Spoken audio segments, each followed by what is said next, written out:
pambayad sa mga hospital bills ng mama mo? Sa panahon ngayon, kailangan mo na maging practical kapag may mga ganyang opportunities, sunggab agad. Sino naman mag-aalaga kay mama? Eh di ako, kung magpapantay sa mama mo, magpasama ka na lang kay Steven. Ikaw ah. Ikaw talaga, puro kalokohan.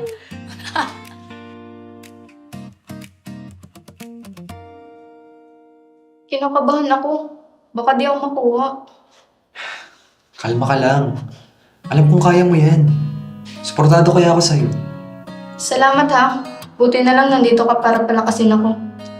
Naman, basta ikaw.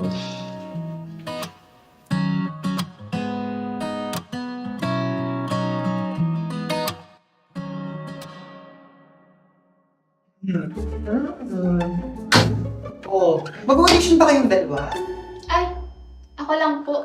Oh, bakit ikaw lang? Eh, ikaw mag-audition ka na rin. Ay, ayaw ko na rin. Ay, hindi. Nandito ka na, mag-audition ka. Sayang ang opportunity.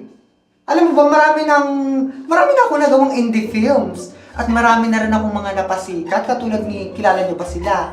Si Kathleen Kabatay, Lawrence Atienza at si Brian ko, di ba? Marami na akong nagawa at kasi may nakikita akong potential. Mag-audition ka na rin, iyo. Samahan mo na si kasama mo.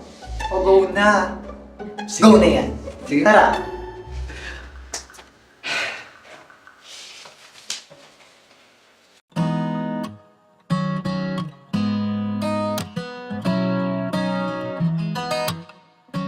Akalain mo yun? Nakapasa tayo sa audition.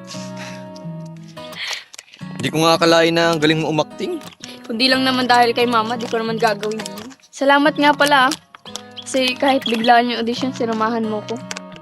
Wala yun.